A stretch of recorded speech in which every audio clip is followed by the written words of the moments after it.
Magandang araw po sa inyong lahat, mga kabayan. May mga gabi na kahit anong pilit mong matulog, bumabalik at bumabalik pa rin sa isip mo ang isang pangyayari. Isang eksena na sumira hindi lang sa gamit sa bahay, kundi pati na rin sa puso mo. Para sa akin, ang gabing iyon ay ang gabi kung kailan itinulak ako ng sarili kong anak. Oo, tama po ang narinig ninyo. Ang kaisa-isa kong anak na si Marco at ang kanyang asawang si Isabel ang naghagis sa akin sa isang salaming pinto. Narinig ko ang malakas na pagbasag ng salamin, kasabay ng pagkadurog ng puso ko. Ramdam ko ang paghapdi. Hindi lang ng mga sugat na natamo ko mula sa bubog, kundi ng sugat na mas malalim. Ang sugat ng katotohanan na sa sarili kong pamamahay, para na lang pala akong isang basura na pwedeng itapon. Habang nakaupo ako sa sahig, sa gitna ng ulan at ng nagkalat na bubog, duguan at nanginginig, tinawag nila itong isang aksidente. "Aksidente lang, Ima," sabi nila mula sa loob ng bahay. Pero hindi man lang nila binuksan ang pinto para tulungan ako. Hindi man lang nila sinilip kung buhay pa ba ang nanay nila. Doon ko naramdaman ang tunay na kahulugan ng salitang hiya. Hindi po hiya sa mga kapitbahay. Hindi hiya sa kung anong sasabihin ng ibang tao, kundi ang matinding hiya na ang mismong anak na pinalaki mo, minahal mo, at isinakripisyo mo ang lahat para sa kanya, ay kaya kang tratuhin na parang isang kasambahay na wala ng silbi, isang matandang pabigat na lang. Ang hiya na iyon, halos iyon na ang pumatay sa akin. Mas masakit pa sa lahat ng sugat na natamo ko sa katawan. Para maintindihan ninyo, hindi naman ako naging pabaya sa kanila. Ako ang naging ilaw ng tahanan sa pamilyang ito, kahit noong namayapa na ang asawa ko.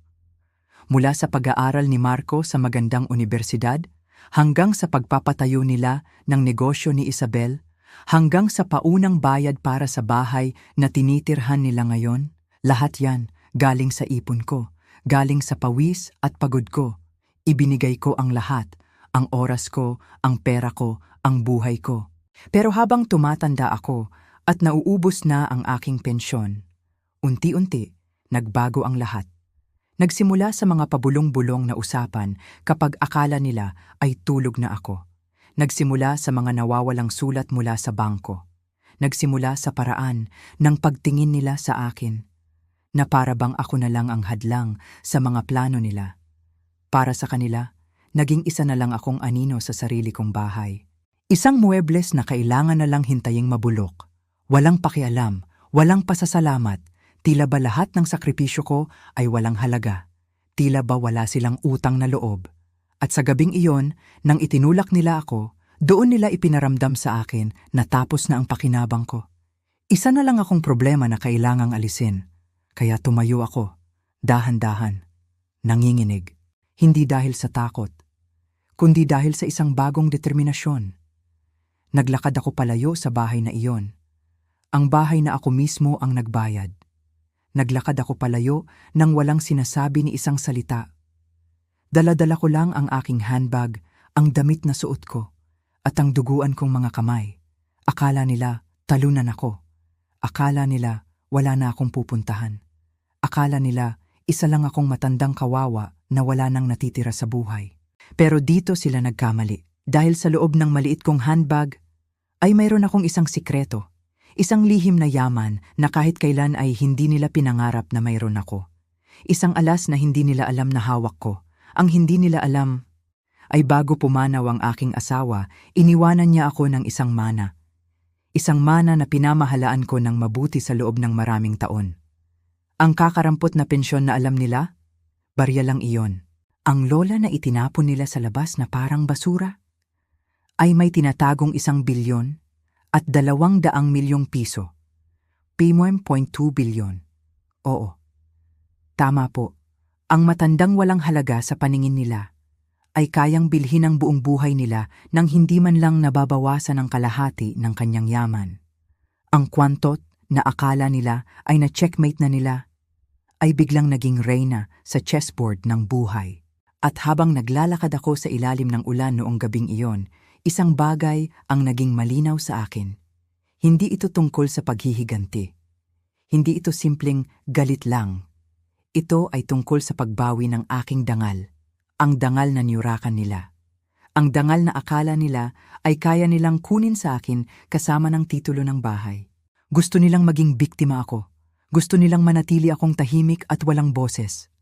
Pero ngayon, babawiin ko ang lahat. Hindi lang ang bahay, hindi lang ang pera. Babawiin ko ang aking dangal at bibigyan ko sila ng isang leksyon. Isang leksyon na ikukwento nila sa kanilang mga magiging apo. Kung paano hindi dapat maliitin ang isang ina na nagmahal ng buong puso. Ang katahimikan ko ay tapos na. Panahon na para marinig nila ang tunay kong boses. Salamat po sa pakikinig sa simula ng aking kwento. Alam ko, marami sa atin ang may kanya-kanyang pinagdadaanan sa loob ng ating mga pamilya. Kung naranasan nyo na pong maramdamang tila dayuhan kayo sa sarili ninyong tahanan, o kung may kwento kayo na gusto ninyong ibahagi, sana po ay i-like at i-share ninyo ang video na ito at mag-iwan po kayo ng komento sa ibaba. Kwentuhan niyo ako. At sabihin niyo na rin po, saan po kayo nanonood? Gusto kong marinig ang inyong mga kwento, ang inyong mga pinagdaanan. Dahil dito sa channel na ito, ang bawat hinaing, gaano man kahina, ay may boses. Ang silid na tinutuluyan ko sa isang maliit na paupahan sa Maynila ay simple lamang. Amoy luma ang mga kortina at medyo matigas ang kama. Pero para sa akin, ito ang aking kanlungan. Dito, malayo ako sa mga matang mapanghusga, malayo sa bahay na minsan kong tinawag na akin. Sa loob ng halos isang linggo, ang tanging ginawa ko ay umiyak. Umiyak ako para sa sarili ko, para sa aking yumaong asawa, at higit sa lahat, para sa anak kong si Marco na tila nawala na rin sa akin. Ngunit ang mga luha, gaano man karami, ay hindi kayang ibalik ang nakaraan o itama ang mga pagkakamali. Unti-unti, ang bigat sa aking dibdib ay nagsimulang magbago ng anyo. Mula sa purong kalungkutan, naging isang maliit na baga ng galit. Isang galit na hindi mapaminsala, kundi isang galit na nagbibigay lakas. Alam kong hindi sapat na sabihin lang ang nangyari. Sa mundo ngayon, kailangan ng patunay. Kailangan ko ng ebidensya na hindi kayang pasinungalingan. Bigla kong naalala si Mang Berto, isang matalik na kaibigan ng aking pumanaw na asawa. Siya ang tumulong sa amin na magpakabit ng mga security camera sa buong bahay noon bilang pag-iingat daw. Elena, sabi niya sa akin noon, mas mabuti ng sigurado para makita mo ang lahat kahit natutulog ka. Hindi ko akalain na ang mga kamerang iyon na inilagay para sa mga magnanakaw ang siya palang magiging saksi sa pagnanakaw ng aking sariling dignidad.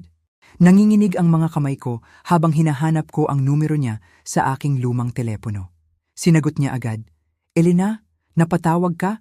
Kamusta ka na?" Ang boses niya ay puno ng pag-aalala. Hindi ko na napigilan ang sarili ko. Humagulgol ako sa telepono at kahit hindi ko pa sinasabi ang buong kwento, alam kong nakaramdam siya. "Berto," sabi ko sa gitna ng aking pag-iyak, "kailangan ko ng tulong mo. Yung mga kamera sa bahay, may kopya ka ba ng mga recording?" Sandaling natahimik si Berto sa kabilang linya. "Oo, Elena," sagot niya, mas seryoso na ang tono. Nakaset up iyan na mag-save sa isang cloud storage na ako lang ang may access para kung may mangyari sa mismong recorder, may backup tayo. "Bakit? Ano bang nangyari?" Hindi ko na idinetalye pa. Ayokong marinig ng sarili ko ang mga salitang iyon. "Basta Berto, importante. Kailangan kong makuha ang recording mula noong Lunes ng gabi." "Sige Elena, huwag kang mag-alala. Ako ang bahala. Saan tayo pwedeng magkita?" Nagkita kami sa isang maliit na kapihan sa Cubao, isang lugar na alam kong hindi kami makikita ng mga kakilala.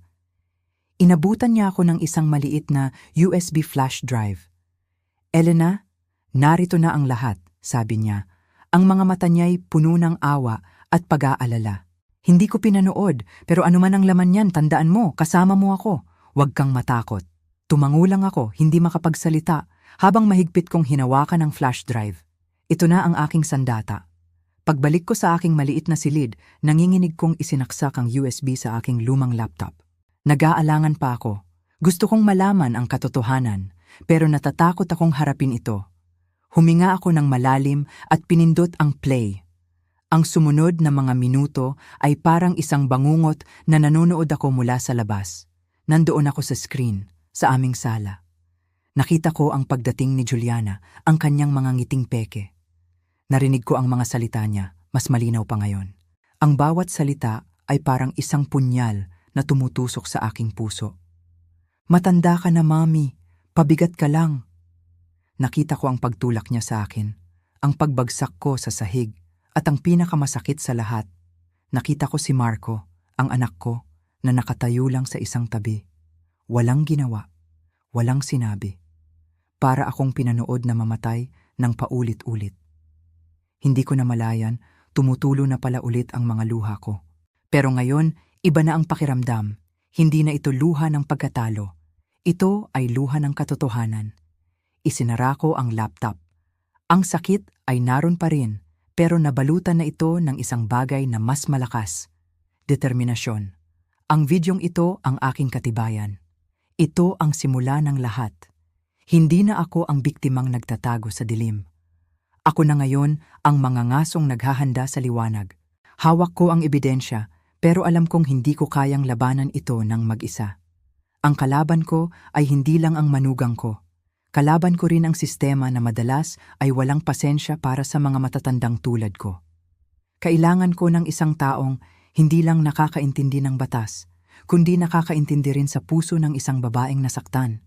Sa tulong ng isang kaibigan, nahanap ko ang pangalan ni Atty. Nadine de la Cruz. Sabi nila, matapang daw, matalino at may puso para sa mga inaapi. Ang opisina niya ay nasa isang mataas na gusali sa Ortigas. Sa pagpasok ko pa lang, ramdam ko na ang bigat ng lugar. Lahat ay abala, lahat ay may mahalagang ginagawa. Sino po sila? Tanong ng sekretarya. Ako si Elena, may appointment ako kay Attorney de la Cruz. Si Atty. Nadine ay isang babaeng nasa mga 40 anyos, matikas ang tindig at matalas ang mga mata. Pinaupo niya ako sa isang upuan, sa harap ng kanyang malaking lamesa na gawa sa mahogany. Ano po ang maitutulong ko sa inyo, Ginang Elena? Tanong niya sa isang boses na kalmado pero may bigat. Inilabas ko ang laptop mula sa aking bag. Walang pag-aalinlangan, ipinakita ko sa kanya ang video. Habang pinapanood niya ito, wala kang makikitang emosyon sa kanyang mukha. Profesional. Ngunit nang matapos ang video, nakita ko ang bahagyang pagigting ng kanyang panga. Kailan ito nangyari? Tanong niya. Ikinuwento ko ang lahat, mula sa simula hanggang sa huli. Ang mga maliliit na pahiwatig, ang mga masasakit na salita, ang unti-unting pagbabago ni Marco hanggang sa gabing iyon. Ito ay hindi lang tungkol sa pagpapalaya sa inyo sa sarili ninyong pamamahay, Ginang Elena, sabi ni Atty. Nadine. Ito ay paglabag sa Anti-Violence Against Women and Their Children Act, partikular na ang psychological at physical abuse. At dahil kayo ay isang senior citizen, mas mabigat ang kaso. Sa unang pagkakataon sa loob ng mahabang panahon, nakaramdam ako ng pag-asa. May batas pala para sa akin. Meron palang lalaban para sa akin. Binigay ko sa kanya ang lahat ng dokumento na mayroon ako. Ang titulo ng bahay na nakapangalan pa rin sa akin at sa aking yumaong asawa, mga bank statement, at lahat ng patunay ng aking pagkatao. Pero alam kong ang laban na ito ay hindi lamang sa korte. Kailangan ko ring protektahan ang aking sarili. Kaya habang sinisimulan ni Atty. Nadine ang mga legal na hakbang, nagsimula rin akong gumawa ng sarili kong mga plano. Lihim akong pumunta sa bangko at inilipat ang lahat ng natitira kong ipon na nagkakahalaga ng mahigit 2 milyong piso sa isang bagong account sa ibang bangko, sa ilalim ng aking pangalan bilang dalaga. Naghanap ako ng isang maliit na apartment sa isang lugar na hindi nila aakalain. Isang simpleng lugar na may isang silid, isang banyo at isang maliit na kusina. Isinunod kong ipinasara ang lahat ng joint accounts namin ni Marco. Masakit, pero kailangan. Sa bagong apartment na ito, inayos ko ang isang maliit na mesa. Inilagay ko roon ang aking laptop, isang notebook, at lahat ng kopya ng mga dokumentong ibinigay ko kay Atty. Nadine. Ito ang aking war room, ang aking ligtas na lugar. Dito, malaya akong magplano, mag-isip, at maging malakas. Mula sa lugar na ito, sisimulan kong bawiin ang buhay na ninakaw sa akin. Hindi na ako ang Elena na kanilang itinakwil. Ako na si Elena, ang babaeng nagtatayo ng sarili niyang kuta. Lumipas ang ilang linggo ng masusing paghahanda kasama si Attorney Nadine. Bawat dokumento ay inayos, bawat anggulo ng kaso ay pinag-aralan. Dumating ang araw na handa na ang lahat. "Handa ka na ba, Elena?" Tanong sa akin ni Ate Nadine sa telepono. Ang boses niya ay matatag, nagbibigay sa akin ng lakas. Huminga ako ng malalim. "Opo, attorney. Handa na po ako." Ito na ang simula. Ang unang hakbang para ipakita sa kanila na hindi ako mananahimik na lang. Ang unang bigwas. Isang selyadong sobre ang ipinadala namin sa bahay na minsan kong naging tahanan. Hindi sa pamamagitan ng ordinaryong sulat, kundi sa pamamagitan ng isang courier na may kumpirmasyon ng pagtanggap. Gusto kong makasiguro na matatanggap nila ito, na mabubuksan nila. Ang laman ng sobre ay dalawang bagay. Isang formal na demand letter mula kay Atertino. Nadine na naguutos sa kanila na lisanin ang aking ari-arian sa loob ng 15 araw. At isang kopya ng petisyon na isinampa namin sa korte. Ito na ang deklarasyon ng digmaan. Isang digmaang hindi ko ginusto, pero isang digmaang kailangan kong harapin. Pagkatapos ipadala ang sulat, ang sumunod na mga araw ay napuno ng nakabibinging katahimikan. Bawat tunog ng aking telepono ay nagpapakaba sa akin. Tinitingnan ko ito palagi, naghihintay ng kanilang reaksyon. Ano kaya ang gagawin ni Marco? Magagalit ba siya? O baka naman, sa wakas, matauhan na siya? Isang gabi, habang nagtitimpla ako ng tsaa, tumunog ang telepono ko, isang hindi rehistradong numero. Nag-iwan ito ng isang voice message. Nanginginig ang kamay ko habang pinipindot ang play. "Mommy?" Ang boses ni Juliana ang narinig ko. Puno ito ng isang peking tamis, isang pag-aalalang halatang-halata ang pagkukunwari. "Mommy, natanggap po namin yung sulat galing sa abogado. Bakit naman po umabot sa ganito? Nag-aalala po kami ni Marco sa inyo. Hindi po namin alam kung nasaan kayo. Sana po mag-usap tayo ng maayos. Ayaw po namin ng gulo." Bawat salita niya ay maingat na pinili. Gusto niyang palabasin na sila ang biktima, na ako ang nang-iwan at gumagawa ng gulo. Walang paghingi ng tawad, walang pag-amin sa kasalanan. Puro pagkukunwari. Pinakinggan ko ulit ang mensahe. Sa likod ng kanyang malambing na boses, naroon ang bahagyang panginginig. Isang panginginig na nagsasabing natatakot siya, nagulat siya, hindi niya inaasahan na lalaban ako. Dati, ang ganitong mensahe ay siguradong magpapalambot sa puso ko. Baka maniwala pa ako sa kanyang mga luha-luhaang salita. Pero hindi na ngayon. Malinaw na sa akin ang lahat. Nakikita ko na ang totoong kulay sa likod ng kanyang maskara. Ang mensaheng ito ay hindi isang sanga ng oliba para sa kapayapaan. Ito ay isang pagsubok. Sinusubukan niya kung gaano ako katatag. Gusto niyang malaman kung kaya pa rin niya akong kontrolin sa pamamagitan ng emosyon. Hindi ako sumagot. Hindi ako nag-reply. Sa halip, huminga ako ng malalim at buong tapang kong binura ang voice message. Ito ang sagot ko. Ang katahimikan ko ang aking sagot. Ang unang alon ay sumalpok at ang aking kuta ay nanatiling matatag. Ngayon, alam na nila. Ang babaeng kanilang minaliit ay marunong ng lumaban. Ang laban ay nagsimula na hindi na sa ilalim ng aking bubong kundi sa harap ng batas. Habang tumatagal ang legal na proseso, sa gitna ng mga paghahanda para sa mga pagdinig at pagpapalitan ng mga dokumento sa pagitan ng mga abogado, nagsimula akong mag-isip.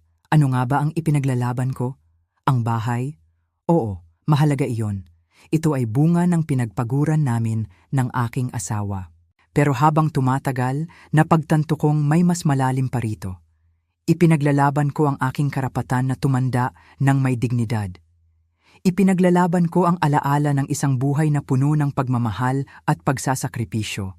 At sa pag-iisip na iyon, isang bagong ideya ang nabuo sa aking isipan. Ang laban na ito ay hindi na lamang para sa akin. Nagsimula akong magsaliksik at nakipagkita sa isang financial planner na dalubhasa sa pagpaplano ng pamana, si Miss Reyes.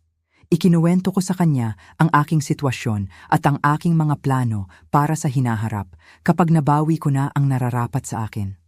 Gusto kong mag-iwan ng isang bagay na makabuluhan, sabi ko sa kanya. Ayokong ang kwento ko ay magtapos lang sa isang kaso sa korte. Gusto kong may mabuting maidulot ang lahat ng sakit na ito. Doon namin binuo ang isang plano. Isang plano na magtatag ng isang foundation. Isang pundasyon na tutulong sa mga nakatatandang babae na nakakaranas ng kaparehong sitwasyon. Mga inabandona, inabuso at nawalan ng tirahan. Tatawagin namin itong haligi ni Elena, isang pundasyon na magsisilbing haligi at suporta para sa mga nangangailangan. Bigla, ang aking laban ay nagkaroon ng mas malaking kahulugan. Hindi na ito tungkol sa paghihiganti. Ito ay tungkol sa pagbabago at pag-asa. Kasabay ng pagpaplanong ito, naramdaman kong kailangan ko ring pagalingin ang sarili kong mga sugat. Ang galit at determinasyon ay nagbibigay lakas, pero nakakapagod din. Kailangan kong hanapin muli ang aking kapayapaan. Nagpasya akong maglakbay mag-isa, hindi sa isang malayong lugar kundi sa Baguio. Ang malamig na klima at ang amoy ng mga puno ng pino ay palaging nagbibigay sa akin ng kapanatagan. Nag-check-in ako sa isang maliit na hotel na may tanawin ng mga bundok. Sa loob ng ilang araw, wala akong ibang ginawa kundi maglakad-lakad. Naglakad ako sa Burnham Park, pinanood ang mga bangka sa lawa. Nagsimba ako sa Baguio Cathedral, hindi para humingi ng resulta sa aking kaso, kundi para magpasalamat sa lakas na ibinibigay sa akin araw-araw. Umupo ako sa mga kafe, humihigop ng mainit na tsokolate habang pinagmamasdan ang mga taong dumadaan. Sa isang hapon, habang nakaupo sa isang bangko sa Wright Park, pinanood ko ang mga batang nangangabayo. Naalala ko noong bata pa si Marco, dinala namin siya rito. Ang saya-saya niya noon. Isang luha ang pumatak mula sa aking mata. Pero hindi na ito luha ng galit, kundi luha ng pagtanggap. Doon, sa ilalim ng mga puno ng pino, hinarap ko ang aking sarili. Pinatawad ko ang sarili ko sa pananahimik ng napakatagal na panahon. Pinatawad ko ang sarili ko sa pag-aakalang kasalanan ko ang lahat. Naunawaan ko na ginawa ko ang lahat dahil sa pagmamahal, isang pagmamahal na inabuso. Ngunit tapos na iyon. Ang pagpapatawad sa sarili ay hindi nangangahulugan ng paglimot sa kasalanan ng iba. Ito ay nangangahulugan ng paglaya mula sa bigat ng nakaraan para makahakbang pasulong. Mula sa Baguio, bumalik ako sa Maynila na may bagong lakas. Ang laban sa korte ay magpapatuloy, ngunit ang pinakamahalagang laban, ang laban para sa aking sariling kapayapaan at paghilom, ay nagsisimula ng manalo. Hindi na ako nakikipaglaban-laban sa aking nakaraan. Ngayon, nakikipaglaban na ako para sa isang kinabukasan na mas makabuluhan, para sa aking sarili at para sa marami pang iba. Pagkatapos ng aking paglalakbay sa Baguio, umuwi ako sa Maynila na may bagong lakas. Hindi na ito ang lakas na dulot ng galit, kundi ang lakas na nagmumula sa kapayapaan at kalinawan ng isip. Ang mga sulat na isinulat ko para sa aking sarili ay nagsilbing paalala. Isang testimonya sa lahat ng aking pinagdaanan at isang pangako na hinding-hindi ko na muling hahayaang mayurakan ang aking dangal. Ang pagpapatawad sa aking sarili ang naging huling piraso na bumuo sa aking pagkatao. Ngayon, handa na ako. Hindi para sa isang digmaan, kundi para sa isang pagtatapos. Isang araw, habang nagbabasa ako ng dyaryo, isang anunsyo ang pumukaw sa aking atensyon. Isang exclusive property showcase sa isang mamahaling subdibisyon sa Alabang ang nag-organisa. Ang real estate firm kung saan nagtatrabaho si Isabel bilang isa sa mga nangungunang ahente. Nakita ko ang kanyang nakangiting larawan sa anunsyo, perpekto ang buhok, nagbebenta ng isang pangarap. Ngunit alam ko kung ano ang nasa likod ng ngiting iyon. At doon, isang ideya ang nabuo sa aking isipan. Isang ideyang hindi agresibo, hindi marahas, ngunit matalas at tumpak. Tiningnan ko ang pangalan ng developer ng proyekto. Pamilyar ito sa akin. Isa ito sa mga kumpanyang pinaglaanan ko ng investment maraming taon na ang nakalipas sa pamamagitan ng isang pribadong equity fund. Isang tahimik na investment na hindi ko nagaanong binigyan ng pansin. Agad kong tinawagan si Mr. Cruz, ang aking estate planner. Marcus, maaari mo bang tingnan ang isang bagay para sa akin? Tanong ko. Ang proyektong ito sa Alabang, Mayroon ba tayong kinalaman dyan? Pagkalipas ng isang oras, tumawag siya pabalik. Ang boses niya ay may halong pagkamangha. Hindi lang po tayo may kinalaman, Ginang Rosario, sabi niya. Dahil sa pag-restructure natin ng iyong portfolio noong isang buwan, isa ka na po sa mga may hawak ng controlling interest sa silent investment group na nagpopondo sa buong proyektong iyan. Sa madaling salita, isa ka sa mga may-ari. Napangiti ako. Hindi isang ngiti ng tagumpay, kundi isang ngiti ng tadhana. Ang lahat ng mga piraso ay unti-unting umaayon sa kanilang tamang lugar. Dumating ang araw ng property showcase. Pinili ko ang aking isusuot ng may layunin. Isang simpleng itim na bestida, isang eleganteng alampay, at isang pares ng malalaking sunglasses. Hindi ako nagpunta doon para magtago, kundi para mag-obserba. Hindi ko kailangang maging sentro ng atensyon. Ang kailangan ko lang ay ang tamang tiyempo. Pumasok ako sa malaking bahay na iyon na parang isang ordinaryong bisita. Ang lugar ay puno ng mga mayayamang mag-asawa, mga investor at mga usisero. Sa gitna ng lahat, nandoon si Isabel, ang bida ng araw. Ang kanyang boses ay malakas at puno ng kumpiyansa habang ipinapaliwanag niya ang tungkol sa imported Italian tiles, smart home features at underfloor heating. Perpekto siya sa kanyang ginagawa, isang dalubhasang nagbebenta ng ilusyon. Pinanood ko siya mula sa malayo. Nakita ko kung paano niya ngitian ang mga kliyente, isang ngiti na hindi umaabot sa kanyang mga mata. Nakita ko ang paraan ng kanyang pagkumpas, puno ng rehearsed na grasya. Nakita ko ang uhaw sa kanyang mga mata, ang uhaw para sa komisyon, para sa pagkilala, para sa tagumpay. Pagkatapos ng ilang minuto, nagsimula akong maglakad-lakad sa loob ng bahay. Dahan-dahan. Bawat hakbang ay may bigat. Hinawakan ko ang makinis na ibabaw ng kitchen counter. Sinuri ko ang mga mamahaling cabinet. Pumasok ako sa master bedroom at hinaplos ang bintana na may tanawin ng isang perpektong hardin. Amoy bago ang lahat, amoy pera, amoy ambisyon. Ngunit para sa akin, ang bahay na ito ay walang kaluluwa, walang init. Parang ang pagsasama nila ni Marco. Habang nakatayo ako roon, isang batang babae ang lumapit sa akin.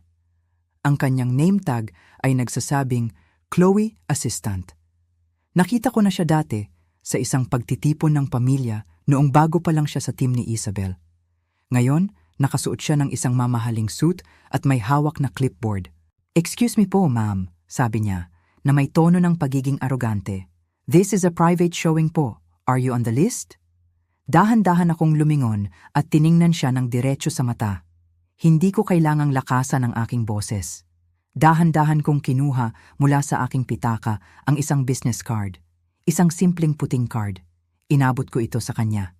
Nakasulat dito ang pangalan ng investment firm. At sa ilalim, ang aking pangalan, Rosario Montelibano, Strategic Partner. Nakita ko ang pagbabago sa kanyang mga mata. Mula sa pagiging mayabang, naging pagkalito at pagkatapos ay takot. Namilog ang kanyang mga mata habang binabasa niya ang card ng paulit-ulit na para bang hindi niya maintindihan. "Teka lang po," sabi niya, nauutal. I need to check with Ma'am Isabel." "Sige," sagot ko na may mahinahong ngiti. "Hihintayin ko kayo sa may sunroom. Huwag kang mag-alala, hindi ako magmamadali." Nagmamadali siyang umalis, halos takbuhin ang pasilyo. Naupo ako sa isang magandang upuan sa sunroom, isang silid na naliligo sa liwanag ng araw. Kalmado kong pinanood ang mga ibon sa labas. Hindi ako kinakabahan. Sa katunayan, ito ang pinakakalmado kong naramdaman sa loob ng mahabang panahon. Dahil alam ko, sa larong ito, hindi na ako ang taya, ako na ang bangka. 10 minuto ang lumipas bago pumasok si Isabel sa sunroom. Mag-isa siya. Ang ngiti sa kanyang mukha ay nawala na. Ang postura niya ay hindi na kampante. Ito ay matigas, depensibo. Hindi siya bumati. Hindi siya nagtanong kung bakit ako naroon. Ang kanyang mga mata ay nakatuon sa business card na hawak pa rin ng nanginginig na si Chloe sa likod niya. At pagkatapos ay sa akin. Nakita ko ang lahat sa kanyang mga mata. Ang gulat, ang hindi paniniwala, at higit sa lahat, ang takot. Ang takot ng isang taong biglang napagtanto na ang buong mundong kanyang itinayo ay nakapatong sa isang pundasyon na hindi pala niya kontrolado. "Ano to, ma?" tanong niya. Ang boses niya ay pilit na pinapakalma. Tumingin ako sa kanya, ang aking tingin ay hindi galit, kundi puno ng habag. "Isabel," sabi ko sa isang mahinahong boses, "nasuri mo na ba ang pinakabagong ledger ng sponsorship para sa proyektong ito?" Hindi siya sumagot. Alam ko na ang sagot. Ang kumpanyang pinagtatrabahuhan niya ay kumuha ng isang malaking utang mula sa isang grupo ng mga silent backers para sa partikular na proyektong ito. At nang ako ang pumalit sa pamamahala ng pondo, ako ay naging isa sa mga silent partners na iyon. Hindi para sa kapangyarihan, kundi para sa posisyon. Ang lahat ng bagay sa mundo, Isabel, patuloy ko, ay may paper trail, may resibo, may pinanggagalingan. Tumayo ako mula sa aking kinauupuan. At lahat ng bagay na iniiwan, sa huli, ay bumabalik din sa pinagmulan. Naglakad ako papalapit sa kanya at sa unang pagkakataon, nakita ko siyang umatras. Isang maliit na hakbang paatras. "Have a successful showcase," sabi ko sa kanya bago ako tuluyang umalis. Hindi ko na siya nilingon. Hindi ko na hinintay ang kanyang sagot. Hindi ko kailangan ng isang komprontasyon. Hindi iyon ang punto. Ang punto ay upang ipaalala sa kanya at sa kanyang asawa na ang babaeng kanilang minamaliit, ang babaeng kanilang itinuring na mahina, matanda at walang silbi, ay ang babaeng may kakayahang bawiin ang lahat mula sa kanila nang hindi man lang pinapawisan. At alam ko, pag-uwi niya ng gabing iyon, ang kwentong ibabahagi niya sa aking anak ay hindi tungkol sa matagumpay na pagbebenta ng bahay, kundi tungkol sa multo ng isang biyenan na bumangon mula sa abo, hindi para manakot, kundi para ipaalala kung sino ang tunay na may hawak ng kapangyarihan. Ang insidente sa property showcase ay parang isang malaking bato na inihagis sa isang tahimik na lawa. Hindi ito lumikha ng malakas na pagsabog, ngunit ang mga alon nito, ang ripples, ay unti-unting kumalat at nagsimulang sirain ang lahat ng nasa paligid. Pagkatapos ng araw na iyon, ang katahimikan mula sa kampo ni na Marco at Isabel ay naging mas malalim, mas mabigat. Ngunit hindi na ito ang katahimikan ng pagwawalang bahala. Ito na ang katahimikan ng takot. Alam kong nag-uusap sila, nagpaplano, naghahanap ng butas. Ngunit huli na ang lahat. Ang makina ng katarungan, na pinagana ng katotohanan at sapat na pondo ay nagsimula ng umandar at hindi na ito mapipigilan. Isang linggo pagkatapos ng paghaharap namin ni Isabel, tumawag sa akin si Atty. Reyes. May bagong bigat sa kanyang boses, isang tono ng hindi maiiwasang pag-usad ng mga pangyayari. "Ginang Rosario," sabi niya, "ang video po ay opisyal ng sinuri ng korte at ng isang special division na humahawak sa mga kaso ng elder abuse. Sineseryoso po nila ito. Dahil dito, magkakaroon po ng isang official site visit." "Ano pong ibig sabihin niyan?" tanong ko. "Magpapadala po sila ng mga investigador sa bahay, sa dati ninyong bahay," paglilinaw niya. "Hindi lang para mangolekta ng ebidensya, kundi para makita ang lugar kung saan ito nangyari, para maobserbahan ang setting, at para na rin kausapin ang mga posibleng saksi, ang mga kapitbahay." Hindi ako nakaramdam ng kasiyahan. Hindi rin ako nakaramdam ng ginhawa. Isang katahimikan lamang, para akong nanonood ng isang yelo na unti-unting nagkakaroon ng lamat. Alam kong ito na ang simula ng kanilang pagguho. Nalaman ko mula kay Atty. Reyes na si Isabel daw, ang unang tumawag sa korte noong umagang iyon, nag-aalala at nagpapanggap na nagulat. Ngunit ang kanyang pagkataranta ay isang malinaw na senyales. Ang aninong dati nilang kinokontrol ay nagkaroon na ng sariling liwanag at ngayon ay sila naman ang nabubulag nito.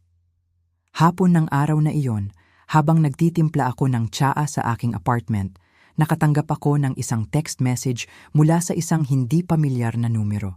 Maikli lang, walang pagbati, walang pangalan. "Pinag-uusapan na tayo ng mga kapitbahay, ano ba itong ginagawa mo sa amin?" Kahit walang pangalan, alam ko kung kanino galing. Ang numerong iyon ay nakarehistro sa aking anak, kay Marco. Ang anak kong hindi ako kinakausap ng direkta sa loob ng maraming buwan. Mula pa noong gabing itinulak niya ako, mula pa noong ang dugo ko ay tumama sa sahig ng bahay na hindi na niya kontrolado. Hindi ako nag-reply. Sa halip, pinasa ko ang mensahe kay Atty. Reyes. Idagdag po natin ito sa file, sabi niya. Isang malinaw na pagtatangkang manakot o intimidation. Bawat pagkakamali nila ay nagpapatibay sa ating kaso. Kinagabihan, naglakad-lakad ako malapit sa City Hall. Napadaan ako sa isang gusali kung saan may isang law office na minsan kong pinuntahan noong mga unang araw pagkatapos ng insidente bago ko pa nahanap si Atty. Reyes. Naaalala ko pa, pumasok ako noon na mag-isa, na may pasa sa braso at panginginig sa boses. Ang abogadong nakausap ko ay hindi man lang ako binigyan ng konsultasyon. Tiningnan lang niya ako mula ulo hanggang paa at magalang akong pinalabas na may kasamang numero ng isang hotline para sa mga biktima ng domestic abuse. Ngayon, nilagpasan ko ang opisina na iyon ng walang kapaitan. Mayroon na akong Atty. Reyes. Mayroon na akong isang folder ng ebidensya na kasing kapal ng isang libro. At higit sa lahat, mayroon na akong atensyon mula sa batas. Nang sumunod na araw, nakatanggap ako ng balita na natuloy na ang site visit. Kinausap ng mga investigador ang ilan sa mga kapitbahay. At doon, lumabas ang isang hindi inaasahang biyaya. Ang aming kapitbahay sa tapat, si Aling Nelia, isang matandang biyuda na madalas kong nakakakwentuhan sa umaga, ay nagbigay ng isang sinumpaang salaysay. Sinabi niya na nakita niya akong umalis noong gabing iyon, umiiyak, na may punit sa damit at dugo sa braso. Nakita raw niya ang lahat mula sa kanyang bintana sa itaas. Natakot daw siyang magsalita noon. Ayaw niyang masangkot. Ayaw niyang masira ang tahimik na samahan sa kanilang kalye. Pero nang ipakita sa kanya ng mga investigador ang video, nagbago ang lahat. Hindi na ito isang bagay ng opinyon. Ito ay isang katotohanan. Sinabi sa akin ni Atty. Reyes na lumalakas ang usapan sa loob ng korte na formal ng kasuhan sina Marco at Isabel. Hindi lang ng assault o pananakit, kundi pati na rin ng endangerment at intentional concealment of evidence, ang sadyang pagtatago ng ebidensya. Masyado na silang naghintay ng matagal para sabihing ito ay isang aksidente. Masyado na silang maraming ginawa para pagtakpan ito. Ang bawat kasinungalingan nila ay nagiging isang hibla sa lubid na unti-unting bumibigti sa kanila. Noong weekend na iyon, binisita kong muli ang opisina ng The Rosario Initiative. Mayroon ng bagong karatula sa pader, isang magandang plake na may nakaukit na pangalan ng pundasyon. Isang batang babae ang sumalubong sa akin sa pinto, isang intern na nag-aaral ng social work. Ngumiti siya at inalok akong itour. Hindi niya alam kung sino ako. Salamat, iha, sabi ko. Pero mas gusto kong maglakad-lakad ng mag-isa. Tumango siya ng may paggalang. Dahan-dahan kong nilibot ang maliit na espasyo. Ang mga estante ay puno na ng mga libro. Ang mga kahon ng school supplies ay handa nang ipadala sa mga liblib na lugar. Ang mga grant application para sa mga livelihood workshop ay nakasalansan na sa lamesa, isinulat ng mga kababaihan na masyado nang matagal na nanahimik.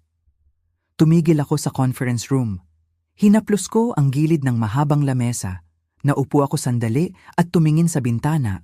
Ang isang buhay ay maaaring magmukhang ordinaryo sa papel, ngunit ang mga desisyon na humuhubog dito ay madalas na dumarating ng tahimik, walang anunsyo, walang selebrasyon. Tulad ng pag-upo sa isang korte, hindi bilang akusado, kundi bilang saksi. Tulad ng pagdinig sa pangalan ng iyong anak na binibigkas sa isang legal na tono.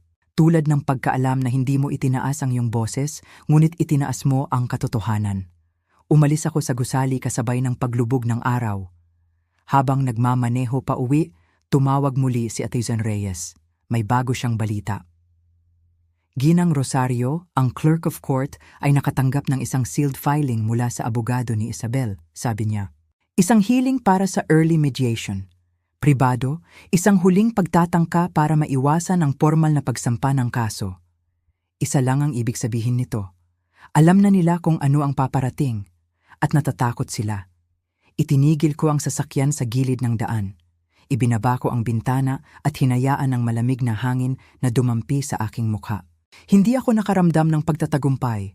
Ang naramdaman ko ay pagiging gising, buhay na buhay, at hindi na kayang basagin ni Numan. Ang araw ng evidentiary hearing ay hindi maingay. Walang mga nagkikislapang kamera ng media, walang mga nag-uusisang tao. Isang maliit na courtroom lang sa ikalawang palapag ng gusali ng korte.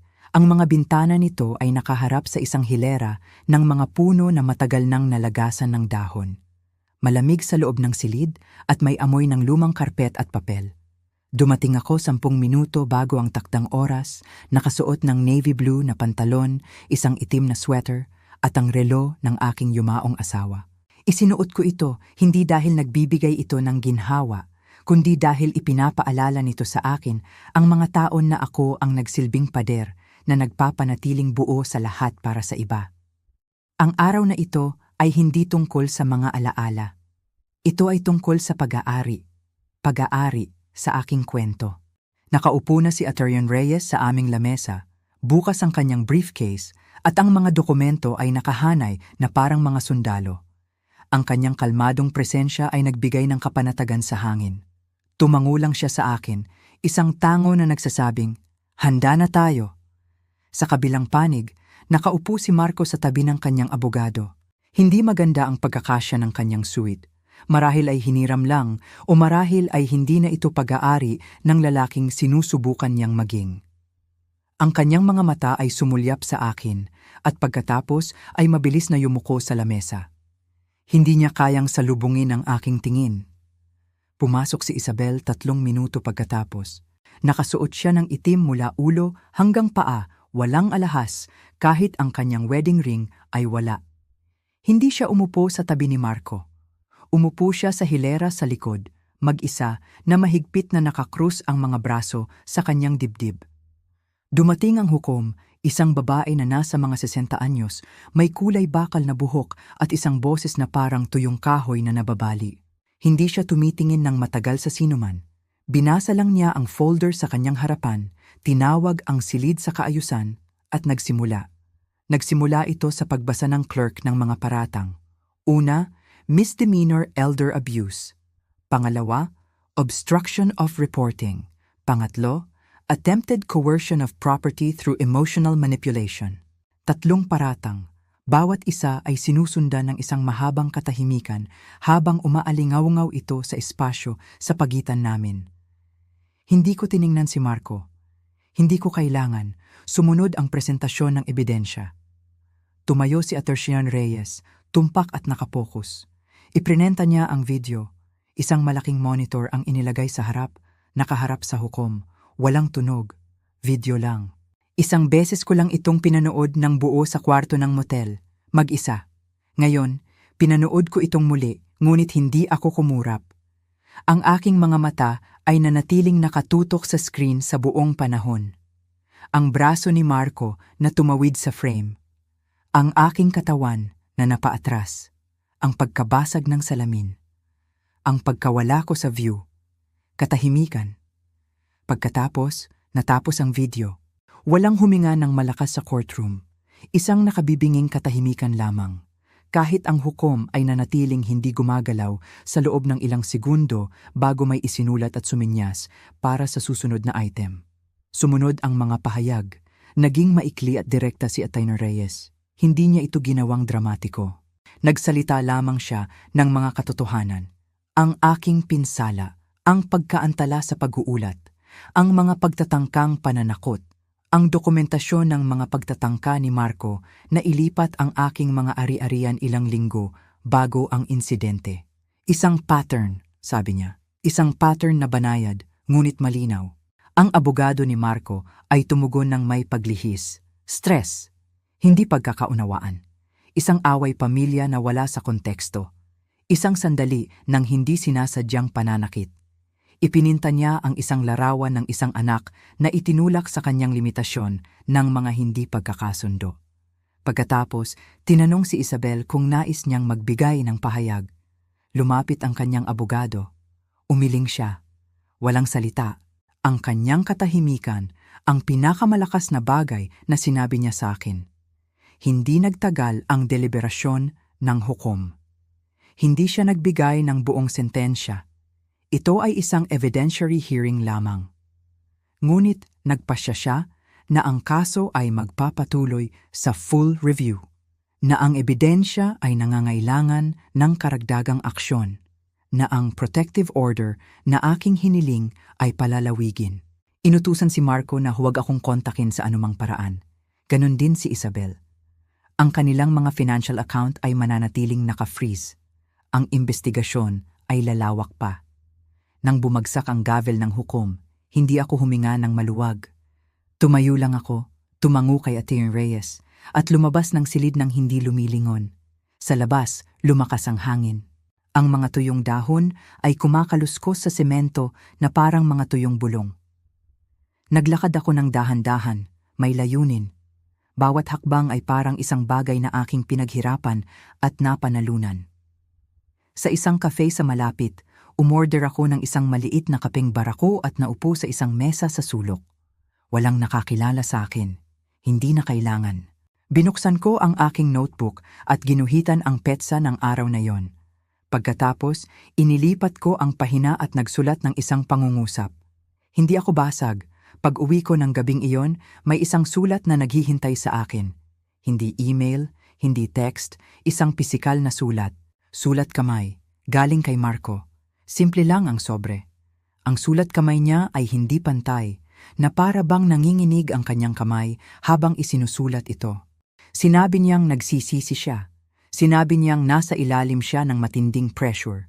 Sinabi niyang hindi niya alam kung ano ang pumasok sa kanyang isipan. Sinabi niyang hindi niya inaasahan na aabot ito sa ganito. At hiniling niya sa akin na alalahanin ang batang lalaki na dati niyang pagkatao. Binasa ko ito ng isang beses. Pagkatapos ay muli. Pagkatapos, tiniklop ko ito at inilagay sa isang drawer na bihirang buksan. Hindi dahil sa kapaitan, kundi dahil ang pagpapatawad ay isang proseso, hindi isang palabas. Nang gabing iyon, naupo ako sa tabi ng bintana nang patay ang mga ilaw. Hindi ako umiyak, hindi ako ngumiti. Naupo lang ako sa katahimikan, hinahayaan ng gabi na dalhin ang sarili nitong bigat. Ang bahay na sinubukan nilang kunin ay naibalik na sa aking pangalan. Ang titulo ay naitama. Ang aking last will and testament ay na-update. Ang aking foundation, the Rosario Initiative, ay nakakuha na ng non-profit status. Ang aming unang opisyal na board meeting ay nakatakda sa loob ng 2 linggo. May mga buhay akong tutulungan na magbago, hindi dahil sa paghihiganti, kundi dahil kaya ko. At iyon ang kapangyarihan, hindi ang uri na sumisigaw, kundi ang uri na nagtatayo. Naupo ako sa gilid ng kama sa aking apartment. Ang sulat ni Marco ay nanatiling nakatago sa drawer. Hindi ko na ito muling hinawakan mula noong gabing iyon, ngunit iniisip ko ito. Hindi ang mga salitang isinulat niya, kundi ang mga bagay na hindi niya sinabi. Ang mga bagay na tila hindi niya naiintindihan. Sa loob ng maraming taon, kinimkim ko ang aking dila. Hinayaan kong paliitin ang aking sarili sa mga sulok. Hinayaan ko silang magsalita ng mas malakas kaysa sa akin, itama ako, balewalain ako ng mga malalambing na ngiti at mapagkunwaring katahimikan. Hindi dahil hindi ko alam ang mas mabuti, kundi dahil akala ko ang pag-ibig ay nangangahulugang pagpili ng kapayapaan kaysa sa pride. Noong araw na iyon sa korte, nang hindi niya ako kayang tingnan sa mata, doon ko sa wakas na intindihan. Sobra-sobra ang ibinigay ko. Pinalaki ko ang isang anak sa takot. Hindi ang uri na sumisigaw, kundi ang uri na bumubulong ng tahimik. Huwag kang masyadong magtulak. Huwag kang masyadong umasa. Huwag kang maging pabigat. At ngayon, nakikita ko ang batang iyon na nakasalamin pabalik sa lalaking nasa harapan ko. Isang lalaki na natutunan na ang guilt ay maaaring ipagpaglang, na ang paghingi ng tawad ay sapat na ang pagpapatawad ay automatiko. Tumayo ako at lumapit sa bintana. Muling umuulan. Ang syudad ay hindi tunay na humihinto, ngunit mayroong isang kalma sa ritmo nito. Huminga ako ng dahan-dahan. Sa unang pagkakataon, nawala ang bigat sa aking dibdib. Kinabukasan, dumalo ako sa isang community round table na inorganisa ng foundation. Nagtipon kami sa isang nirentahang bulwagan sa isang branch ng library sa labas lang ng Maynila. 2 dosenang kababaihan ang dumating. Ang ilan ay mag-isa, Ang ilan ay kasama ang kanilang mga anak na babae. Ang ilan ay may dalang mga notebook na puno ng mga pangarap na isinantabi nila sa loob ng mga dekada. Pinanood ko silang magsalita, kinakabahan sa simula, pagkatapos ay lumalakas habang ang kanilang mga boses ay sinasalubong ng mga tumatango at mga matang nakauunawa. Mayroong isang bagay na banal sa paraan ng kanilang pakikinig sa isa't isa. Walang panghuhusga, tanging ibinahaging sakit at tahimik na pagkilala. Sa isang break, isang babae na nagngangalang Felicia ang naupo sa tabi ko. 65 taong gulang, kamakailan lang ay hiwalay sa asawa. Ang kanyang anak ay lumipat na sa ibang bansa at bihirang tumawag. Ang kanyang mga mata ay mabait, ngunit pagod na. Sinabi niya sa akin na dati niyang iniisip na ang pagiging invisible o hindi nakikita ay bahagi lang ng pagtanda, na normal lang iyon. Ngayon, hindi na siya sigurado. Sinabi ko sa kanya na minsan ko na ring ipinagkamali ang katahimikan bilang kalakasan. Naakala ko ang hindi paghingi ng kahit ano ay isang uri ng kabutihan. Tumawa siya ng mahina at sinabing, kung gayon, siguro panahon na para isulat nating muli kung ano ang hitsura ng kalakasan. Nang gabing iyon, habang naglalakad ako papunta sa aking sasakyan, napadaan ako sa isang maliit na bookstore. May isang karatula sa bintana, Local Authors Reading, next Saturday. Napangiti ako sa aking sarili at nagpatuloy sa paglalakad. Hindi ito tungkol sa pagiging nakikita. Ito ay tungkol sa wakas na pagkakita sa aking sarili ng malinaw. Sa bahay, naghanda ako ng tsa at binuksan ang isang blankong notebook. Hindi ko planong magsulat. Gusto ko lang maramdaman muli ang papel. Ipinaalala nito sa akin noong nagsusulat ako ng mga maliliit na notes para sa baon ni Marco sa eskwela. Mga munting pampalakas loob. Kaya mo yan. Naniniwala ako sa'yo. Mas malakas ka kaysa sa inaakala mo. At ngayon, isinusulat ko ang mga parehong salitang iyon para sa aking sarili. Kinabukasan, tumawag si Mr. Cruz. Dumating na ang mga huling resulta ng audit. Bawat pagtatangka ni na Marco at Isabel na galawin ang aking mga ari-arian ay nabigo. Ang mga mapanlinlang na kahilingan, ang mga nakatagong pagtatanong, ang mga mapanipulang papeles na isinampa ilang araw bago ang insidente. Lahat ay dokumentado, lahat ay hinarangan, lahat ay traceable. Mayroong tahimik na pagmamalaki sa boses ni Mr. Cruz. Sinabi rin niya sa akin ang isang bagay na hindi ko inaasahan. Isang law student na nagtatrabaho sa ilalim niya ang nag-alok na dalhin ang kaso ng mas malayo. Hindi para sa karagdagang parusa, kundi para maging isang precedent. Ang video, ang dokumentadong pattern, ang katahimikan na tiniis ko. Lahat ito ay nagpinta ng isang larawan ng sistematikong pang-aabuso sa nakatatanda na madalas ay hindi nakikita. Gusto niyang isulat ito, itaas ang kamalayan. Ibinigay ko ang aking pahintulot. Hindi dahil gusto kong ikwento ang aking istorya, kundi dahil gusto kong malaman ng iba na katulad ko na hindi sila nag-iisa. Sa parehong linggo, ang pangalan ni Isabel ay inalis mula sa 2 ari-arian na sinubukan niyang isanla. Binaliktad ng bangko ang transaksyon. Wala siyang legal na karapatan. At si Marco na natiling naka-freeze ang kanyang mga account. Nagtakda ang hukom ng isang review hearing para sa financial restitution o pagbabayad pinsala. Ngunit hindi ako nakaramdam ng pagwawagi. Hindi ko ito kailangan. Ang naramdaman ko sa halip ay isang malambot na paglilinaw, isang tahimik na landas na bumubukas sa aking harapan, hindi na nababalot ng kalituhan o takot. Noong weekend na yon, bumalik ako sa Baguio. Nilakad ko ang mga landas na una kong natagpuan ilang buwan na, ang nakalipas noong tumatakbo ako mula sa kaguluhan, hindi sigurado kung ano ang susunod. Sa pagkakataong ito, nilakad ko sila hindi bilang isang taong tumatakas, kundi bilang isang taong nagbabalik. Sa huling bahagi ng daan, habang papalubog na ang araw, huminto ako malapit sa isang tagaytay na may tanawin ng buong lambak. Ipinikit ko ang aking mga mata.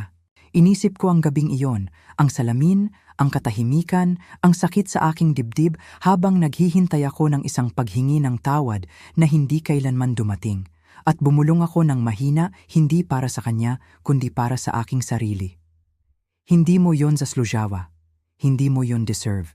Hindi ang pagtulak, hindi ang pagpapabaya, hindi ang mga taon ng pagsasalita sa ibabaw mo, pagtingin sa lampas sa iyo, pag-asa sa iyo lamang kapag maginhawa. Hindi ang palagay na palagi kang nandyan, palaging sasabihin ng oo, palaging mananatiling maliit. Hindi mo zaslujava ang alinman sa mga iyon, at nakaligtas ka pa rin. Nang gabing iyon, natulog ako nang hindi nagigising kahit isang beses. Ang unang buong tulog ko sa loob ng maraming taon. Walang mga alaala na humahabol sa akin sa dilim. Walang mga bulong kung ano ang maaari kong ginawa ng iba. Tanging pahinga, tanging hininga, tanging kapayapaan. Hindi ito kailanman tungkol sa paghihiganti. Ito ay tungkol sa pagbawi ng boses na inilibing ko sa ilalim ng mga tao ng katahimikan. At ngayong naibalik ko na ito, hinding-hindi ko na ito bibitawan. Isang hapon, habang nagkakape ako sa bintana ng aking apartment, tumawag si Atty. Reyes. Ang kanyang boses sa kabilang linya ay kalmado, ngunit may bigat ng katapusan. Inilabas na raw ng korte ang pinal na hatol. Walang magarbong paglilitis, walang iskandalo sa media. Si Marco ay isa sa ilalim sa isang Restricted Order of Financial Access sa loob ng 5 taon. Kinakailangan din siyang sumailalim sa counseling para sa kanyang mga ginawa. Si Isabel naman, pumayag na sa isang kasunduan, isusuko ang lahat ng kanyang habol sa anumang ari-arian at iuurong ang kanyang apela. At ganun na nga, natapos ang lahat, hindi sa isang malakas na pagsabog, kundi sa isang tahimik na pagpirma ng mga papel. Isang tahimik na pagtanggap ng mga kahihinatnan. Nang gabing iyon, nagmaneho ako. Nagbalik ako sa kalsada kung saan nakatayo ang dati kong bahay. Huling beses na. Ang mga bagong may-ari ay isang retiradong mag-asawa. Wala silang alam sa aming kwento. Ang gusto lang nila ay isang tahimik na lugar. Mula sa kabilang kalsada, pinagmasdan ko ang bahay. Bukas ang ilaw sa beranda. May mga wind chime na marahang umuugoy sa hangin. Halos hindi ko na makita ang lamat sa bagong salaming pinto na ipinalit nila. Pero hindi na ako nakaramdam ng sakit. Wala na ang kirot. Wala na ang pagnanais na bawiin ito. Dahil habang nakatayo ako roon, napagtanto ko, hindi na iyon ang aking tahanan. Matagal na. Umalis ako ng walang bigat sa dibdib. Dahil ang tunay na tahanan ay hindi gawa sa semento at kahoy. Ito ay gawa sa layunin.